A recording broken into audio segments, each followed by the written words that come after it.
this lesson, we're going to explore the career outcome that we categorized as directors. Most aspects of the audiovisual performance industry require at least some organizational skills, from the managing tools of a fully live audiovisual performance to simply managing one's profile and online presence. To master such skills is a rare talent in itself. And directors, as outlined in this lesson, are people especially gifted in that way and profit directly from their expertise by offering project management services for less organized audiovisualists.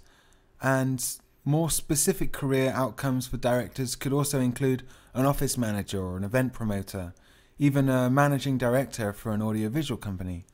Similarly to architects, people interested in a director's position will set their sight on the bigger picture of the audiovisual performance industry, on producing the blueprint of an entire show or an event, and delegating each aspect of the job at the hands of teams or technicians, producers and artists. The bigger the project, the bigger the team needed to execute the project, and the more urgency is needed to include a director to make sure that each part of the team is working in parallel. The director's role is to be organized, but it doesn't mean that it's boring or uncreative.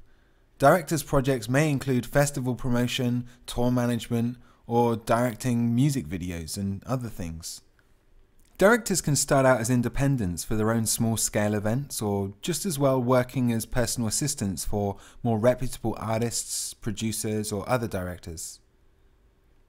Some of the tasks could include maintaining a day-to-day progress log for one long-term project, while the content producer that you're working for stays focused on the creative parts of that project. Other aspects could be keeping an eye out on budgets, calendar deadlines, or client communications. Patrons will be coming from different places, depending on whether directors are working on their own projects, as event promoters, for example, or for high-level AV acts, as label managers, for example. Where event promoters rely on direct ticket sales, the patrons for managers will be punters, the general audience. In most cases, directors will work for specific clients, though. If the project is ongoing, as with that of managing a label, it's likely director fees will be a fixed salary paid at the end or the middle of the month. If the project is for a limited duration, such as directing a music video, it's likely that directors will charge clients for the overall project budget, including payments for any hired staff or equipment needed for the project delivery. The director's fee is likely to be between 10 and 20% of the overall budget, depending on what is customary in your part of the world. In most cases, a first advance payment between 25 to 50% of an overall budget could be given before the start of a project, and the remaining fee paid after delivery of the final product. Sometimes this can be divided into smaller, more frequent payments, especially if a project includes a pitch and several stages for approval from the client. It's usual to set up a payment process after each stage is clear to solidify the client-director commitments. A pitch is perhaps a new word for some people. Basically, a pitch is becoming a more regular part of a director's work cycle, and it includes a small-scale version of the project to propose to the client, similarly what a showreel could be, to demonstrate how the artist envisions the live performance or the project to evolve. Keeping the music video example in mind, the pitch would often present a storyboard of what the final music video would look like, with a series of stills and images. The stills will act to indicate the treatment of the video. In other words, what it will look like in the end and the feel and emotional value of it. Also presented in the pitch would be key visual effects, the narrative of the overall video, and probably a detailed budget and production schedule. Pitch documents can apply to a wide variety of projects, from festival marquees to gallery installations. Initial success as a director can prove to be a long-term challenge, as it's easy to settle into a rewarding workflow.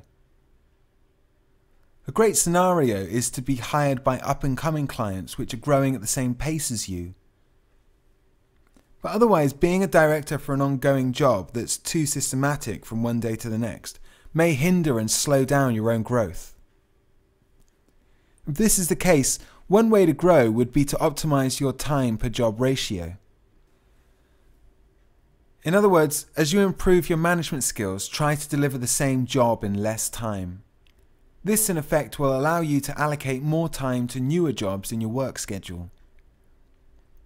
If you're working in-house on an ongoing client project, propose to do the same job in 4 days per week instead of 5, perhaps at a 15% salary cut. Even better, if the ongoing job is as a freelancer, then you get paid per job and not per time. And because you can deliver the same amount of work quicker, you can be more efficient in earning. As you expand as a director, you may choose to delegate some tasks to other freelancers in an attempt to free up your own time for pitches and new projects. No doubt, seeing a growing team of freelancers around you is a good indication of your success. And finally, when you're ready to transfer yourself from your old clients to your new clients, be careful not to burn your bridges. The employer you're about to leave may well become a future client as well. When expressing your desire to move on, at the same time propose one of your colleagues or projets as a replacement, and this will ease the pain and the difficulty of loss for your old boss. Let's demonstrate a typical workflow for a mid to high level director, from the pitching level to delivering a job and more. As we explained before, a high profile director, like any other audiovisualist, will most likely have to have a website with good traffic and good search engine results to attract first-time clients. Chances are a good director will also be working with an agency, which will facilitate client relations. In this example, a band manager has seen a really good show from another band, say band X, and that the director has worked on to do the backdrop visuals. The manager goes on to YouTube and searches for band X and finds demos of the visuals posted by the director. The director has typed in her website link and contact details. So the band manager gets in touch directly with the director from the links left on the YouTube site and asks her to pitch the band's next European tour. Their tour will start in 4 months' time. The manager has already found a lighting engineer, and the band has to have a good idea about the track list they want to play on the tour. The director asks for a copy of that track list to listen to the music whilst thinking of the visual concept for the tour. She also asks for the contact details of the lighting engineer so they can discuss some technical stuff. The director calls the engineer to ask about his plans for lighting the band on stage, and the engineer says that he will mainly use the red, yellow and white lights. So when listening to the track, the director notices that the band uses a lot of European folklore as an influence to their music. She decides to theme her show visuals on Russian poster art, using mainly grayscale footage, sometimes tinted red and yellow to match the lights. The director searches for examples of Russian poster art online and phones up a few content producers that could design animations along that theme. She also looks up for video technicians to take on the tour if needs be. During her research, the director notices that a lot of poster art uses diagonals, and so she decides to create a custom diagonal-shaped screen for the band's show. Now that the director has all the elements she needs, she makes a first draft of the budget. A week later, the director gets back in touch with the manager to show him a mood board and some of her concepts, which is like a series of still images of what the show would look like. The mood board will include examples provided by the content producer, as well as stage drawings from her ideas with the screens, and put the producer's imagery into the context of the shaped screens. There'd be a mock-up of stick figures playing guitars, for example. The manager likes the mood board and shows it to the band. The band can't quite visualize it and asks the director for another way to present it to them.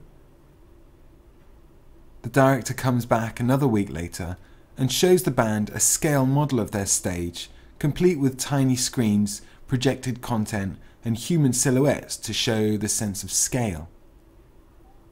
The band totally understand this and they love it. Before going any further, the manager asks them how much it's going to cost. And the director shows him a budget broken down into preparation, production, rehearsal, and touring days, with a daily rate figure. It's not cheap, but it's fair, and in line with the current market prices. And the budget clearly shows where all of the costs are being spent. The manager asks to cut the visual production for track 3, as the band only want to have white strobe lights for that specific track. Everybody agrees on a new budget, and the band want to see the finished visuals during their music rehearsals, so the director agrees to a delivery deadline of 2 weeks before the first show. Production starts now, and there's 3 months to go before the deadline. The director gets back to the content producers and the rest of the staff needed to deliver the show. The content producer says that they need 2 weeks to finish each of the band's music tracks, since they're planning to play 10 tracks. And with 3 months left to the deadline, the director is going to need a second content producer to make sure everything's done on time. The director looks into a contact list to find another content producer, and at the same time locates somebody to build custom diagonal screens. Finally, the director books a photography studio to capture black and white pictures of models, which the content producers will animate later. She's planning to take the pictures herself to save from the unexpected costs of hiring the second content producer. The director receives a first payment from the band manager to show his commitment to the project, and she uses part of this first investment to pay for the photo shoot models and the studio, which are just 1 day away. The shoot goes well and the picture files are sent to the content producers to be animated into Russian poster-style visuals. The band manager hired a touring manager to handle all the logistics of travel and accommodation. The band have decided on the running order of the tracks, and since they want a lot of accuracy between the visuals and the music, they demand that the visuals run on a time-coded click track. Since this request was not part of the original brief given to the director, she asks for an added cost on the budget, and the band manager agrees. 1 month before the deadline, the custom screens are built, and a rough edit of each track is ready to preview. The manager is invited to view the rough edits on the new screens in the director's testing studio. The manager is happy with the results so far, and the band is then invited. They're excited by the sketches but would like to add a third colour, blue, which also figures on their latest album artwork. The director agrees to the required changes and notifies the content producers that they can also use this blue, but also the lighting engineer, because he'll have to add blue into the lighting design. No extra charge is added for this. 1 week before the deadline, the director incorporates the videos into a media server with the help of a video technician.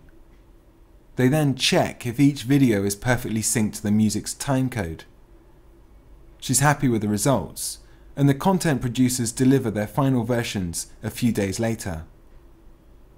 The technician updates the files on the media server, and we're ready to go.